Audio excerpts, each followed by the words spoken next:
So what's up guys, no, good morning sa tanan. So pasensya na at medyo matagalan tayo mag-upload ngayon guys, kasi medyo nabisi ako sa bago kong trabaho. Nag-a-adjust pa ako. So gusto lang ako ipakita sa inyo guys ang bago na mga terminal dito sa Santiago, kung unsa siya ka peaceful sa panahon sa kadlawon, no? So sa mga biyahero nga makaabot diri, so ayaw mo katingala nga ingani ka peaceful ang among terminal.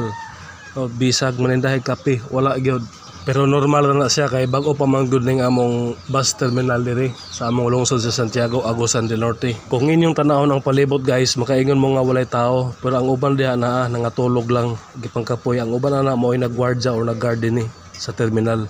So time check ta karon alas 4:30 sa kadlawon. Ug pasensya na pud mo guys sa akong boses ha, kay medyo lain kay paminaw ni, kay ubusi po og hilanat or tangkaso ang atong nahiagoman sa nanglabay mga adlaw. So okay, mo na to. See you on my next vlog. Bye bye.